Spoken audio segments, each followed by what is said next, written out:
রান্নাতে যেমন অতিরিক্ত লবণ হয়ে গেলে সেটা খাওয়া যায় না, তো তেমনি অতিরিক্ত কোনো কিছু করাও ঠিক না। আসলে আমরা জীবনে চলার পথে অনেক কিছু করি, অনেক কিছু শুনি, অনেক কিছু দেখি, যা যতটুকু প্রয়োজন ততটুকুতেই সীমাবদ্ধ থাকা জরুরি। তার চাইতে অধিক কিছু করতে গেলেই যে সেটা ভালো হবে এমনটিও না। তাই পরিবেশ পরিস্থিতি বুঝে নিজেকে যেভাবে মানিয়ে নিয়ে চলা দরকার সেভাবে চলাটাই অতি শ্রেয়।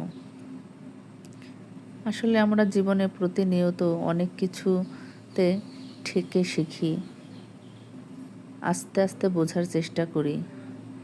একভাবেই তো সব কিছু বোঝা যায় না, এবং মানুষ চেনার ক্ষেত্রেও তাই সব কিছু এমনভাবে করতে হবে, এমনভাবে বলতে হবে, এমনভাবে চলতে হবে যাতে নিজে ভালো থাকা যায়, অন্যের মনেও আঘাত না দেওয়া যায় এবং সব কিছু ভালোভাবে হয়।